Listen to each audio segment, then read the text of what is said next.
وَيُنَجِّي اللَّهُ الَّذِينَ اتَّقَوْا بِمَفَازَتِهِمْ لَا يَمَسُّهُمُ السُّوءُ وَلَا هُمْ يَحْزَنُونَ۔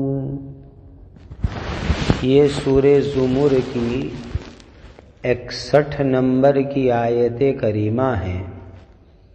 اللہ تعالیٰ کے پاک ارشاد کا خلاصہ ہے اور تقوی کے پابند لوگوں کو اللہ تعالیٰ ان کی کامیابی کے ساتھ جہنم سے نجات دیں گے،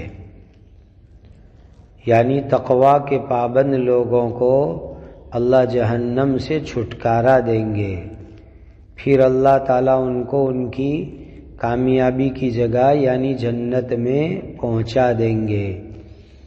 وہاں ان کو کسی طرح کی کوئی تکلیف نہیں پہنچے گی اور وہ غمگین بھی نہیں ہوں گے۔ اللہ خالق کل شیء وہو علی کل شیء وکیل۔ اللہ تعالیٰ تمام چیز کے پیدا کرنے والے ہیں اور وہی اللہ تعالیٰ ہر چیز کی حفاظت کرنے والے ہیں۔ لَهُ مَقَالِيدُ السَّمَاوَاتِ وَالْأَرْضِ وَالَّذِينَ كَفَرُوا بِآيَاتِ اللَّهِ أُولَئِكَ هُمُ الْخَاسِرُونَ۔ آسمانوں اور زمین کی کنجیاں یعنی تصرف کرنا اسی اللہ کے اختیار میں قابو میں ہے، اور جن لوگوں نے اللہ تعالیٰ کی آیتوں کا انکار کیا ہے وہی لوگ نقصان اٹھانے والے ہیں۔ یہ ہو گئی سورہ زمر کی آیت کریمہ۔ اب پہلی بات یہ سمجھو، اللہ تعالیٰ ہر چیز کے پیدا کرنے والے ہیں، ہر چیز جو ہے اللہ تعالیٰ کی نظر میں نگرانی میں ہے،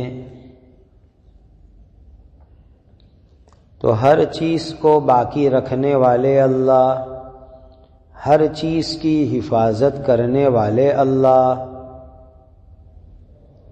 ہر چیز کے اندر تصرف کرنے والے اللہ، اور ہر چیز کے اندر کنٹرول کرنے والے بھی اللہ۔ دیکھو آیت میں مقالید کا لفظ آیا ہے جس کے معنی آتے ہیں چابی، کی، کنجی۔ فارسی میں چابی کو کلید کہتے ہیں، اور فارسی زبان کا لفظ عربی زبان میں آیا مقلاد، مقالید، اقلید، اقلید کے معنی کے اندر۔ گویا تمام آسمان اور زمین کی چابی اللہ کے قبضے کے اندر ہے، اور کسی کے ہاتھ میں چابی ہوئے تو اس کا مطلب ہے وہ اس کا مالک ہے، وہ اس کا تصرف کرنے والا ہے۔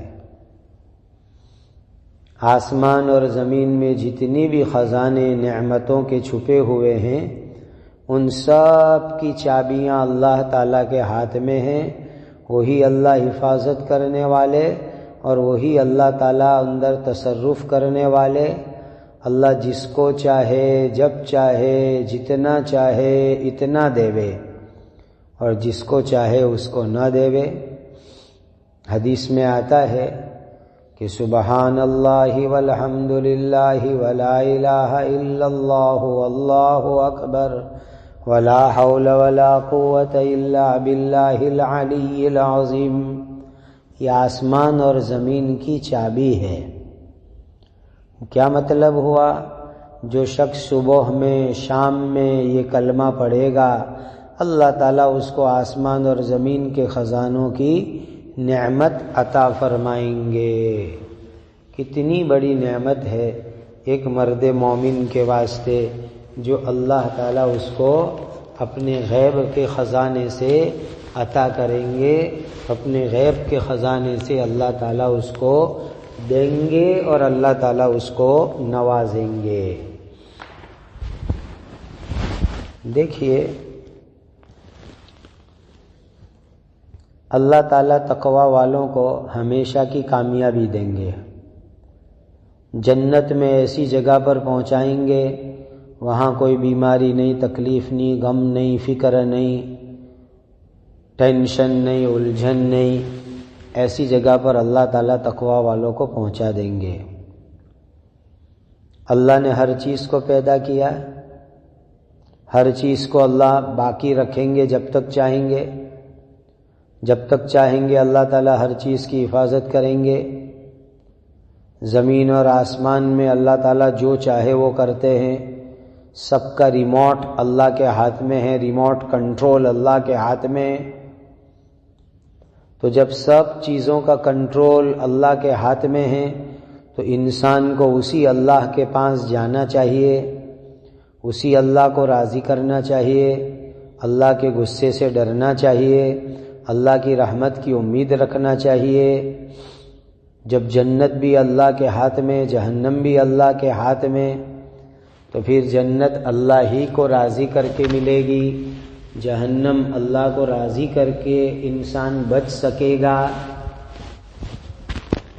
یہاں تک کہ اس دنیا میں جتنی بھی خیر ہے اس کے پیدا کرنے والے بھی اللہ، جتنے شر اور برائی ہے اس کے پیدا کرنے والے بھی اللہ، ایمان کو پیدا کرنے کے والے بھی اللہ، کفر کو پیدا کرنے والے بھی اللہ، وکیل، ہر چیز اللہ کو سونپی گئی ہے، اللہ کے کنٹرول کے اندر ہے۔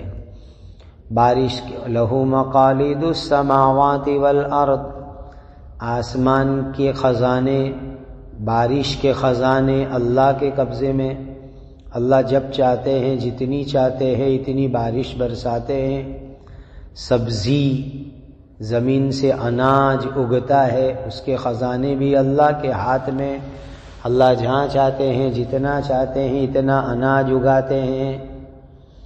حضرت نبی کریم صلی اللہ علیہ وسلم نے مقالید کی تفسیر فرمائی، لا الہ الا ہوا واللہ اکبر وسبحان اللہ وبحمدہ واستغفر اللہ ولا حول ولا قوة الا باللہ هو الاول والآخر والظاہر والباطن بیدہ الخیر یحیی ویمیت وهو علی کل شیء قدیر۔ حضرت عبداللہ ابن عباس، حضرت عثمان رضی اللہ عنہم سے جب سوال کیا گیا کہ آسمان اور زمین کی کنجیاں کیا ہے تو انہوں نے یہی تسبیح بتلائی۔ بعض روایتوں میں یہ بھی ہے کہ یہ جو تسبیح ابھی پڑھی گئی وہ صبح و شام 10 مرتبہ جو پڑھے گا اللہ اس کو 6 نعمت دیں گے۔ پہلی نعمت یہ کہ شیطان اور اس کے لشکر سے اللہ اس کی حفاظت کریں گے۔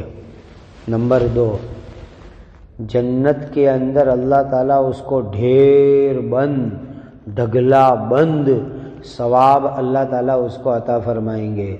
نمبر 3، بڑی بڑی آنکھوں والی حوروں کے ساتھ اللہ اس کی شادی کرائیں گے۔ نمبر 4، اللہ اس کے گناہ معاف کر دیں گے۔ نمبر 5، حضرت ابراہیم علیہ السلام کے ساتھ وہ ہوگا۔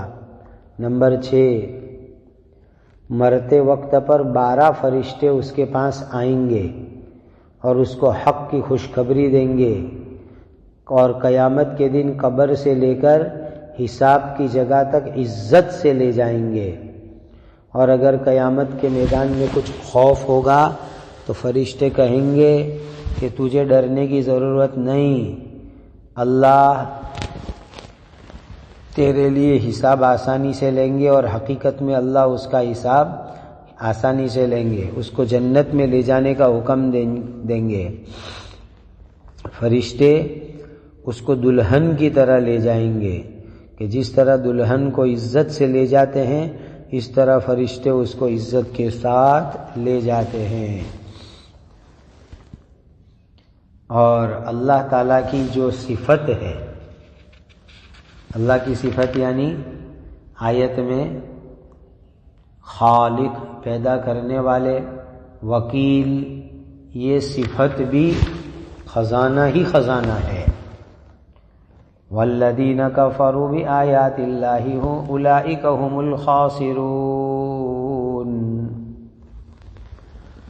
جو لوگ اللہ کی آیت کا انکار کرتے ہیں، توحید کا انکار کرتے ہیں، قرآن کا انکار کرتے ہیں، اللہ کی قدرت کا انکار کرتے ہیں، وہ لوگ نقصان میں ہیں، دنیا میں بھی نقصان، آخرت کے اندر بھی نقصان۔ دیکھو نقصان دو طریقے کا ہوتا ہے، ایک ہے ایسا نقصان کہ بالکل نقصان، یہ نقصان کافروں کے لیے ہوگا، اللہ کی رحمت بالکل نہیں ملے گی، ثواب بالکل نہیں ملے گا، اور آخرت میں راحت نہیں ملے گی، آخرت میں عزت نہیں ملے گی، آخرت میں روزی نہیں ملے گی۔ اور ایمان والے کو گناہ کی وجہ سے تھوڑی بہت اللہ کی رحمت سے محرومی ہوتی ہے کہ دنیا میں اللہ ناراض ہوتے ہیں تو کچھ تکلیف مصیبت آتی ہے، آخرت میں کچھ وقت کے لیے جہنم میں نعوذ باللہ جانا پڑے گا، لیکن ایمان کی برکت سے ہمیشہ نقصان نہیں ہوگا، پھر تو وہ اللہ کی رحمت میں جنت کے اندر ضرور چلا جائے گا۔ تو اللہ سبحانہ و تعالی اپنے ہر مومن بندے کو اس طرح کی نعمت سے مالا مال کریں گے۔ کتنی بڑی خوشخبری کی یہ آیت کریمہ ہے، اندازہ لگاؤ کہ اس میں کتنی بڑی بشارت ہے۔ دیکھیے اللہ تعالیٰ کے ہاتھ میں جب خزانے ہیں، اللہ کے قدرت کے اندر ہے، اللہ کے قابو کے اندر ہے، تو پھر انسان کو ہر نعمت اللہ تعالیٰ ہی سے مانگنی چاہیے۔ آج ہماری کمی یہ ہے کہ ہم دنیاوی نعمت ہو کہ آخرت کی نعمت ہو، دنیاوی ضرورت ہو یا کوئی اور تکلیف مصیبت ہو تو دوسرے چکروں میں پڑے رہتے ہیں۔ ارے بھائیو، تھوڑی دیر کے لیے سوچو کہ سب کچھ اللہ کے ہاتھ میں ہے، سارے خزانے اللہ کے ہاتھ میں ہیں، تو اسی اللہ تعالی سے مانگنا چاہیے۔ جس کے ہاتھ میں خزانہ اس سے مانگو تو دیں گے۔ اب اللہ کے ہاتھ میں خزانہ ہے اور تم دوسروں کے پاس مانگنے جاؤ گے تو اللہ تعالیٰ ناراض ہو جائیں گے، اس لیے اللہ کو ناراض مت کرو۔ یہ بہت اہم دھیان دینے کی آیت کریمہ ہے۔ اور جو لوگ اللہ کا انکار کریں گے ایسے لوگوں کو نقصان ہوگا، اور تقوی والوں کو اللہ جنت کی شکل میں بہت بڑی کامیابی عطا کریں گے۔ لہٰذا یہ جو ذکر بتلایا گیا، یہ تسبیح، یہ ذکر پڑھنے کا معمول بناؤ۔ لا الہ الا اللہ واللہ اکبر وسبحان اللہ والحمد للہ ولا حول ولا قوة الا باللہ هو الاول والآخر والظاہر والباطن یحیی ویمیت وہو علی کل شیء قدیر۔ یہ بڑے کامیاب طاقتور ذکر ہے، اس کو پڑھنے کا معمول بنانا چاہیے۔ اللہ ہم سب کو اس کی توفیق دے۔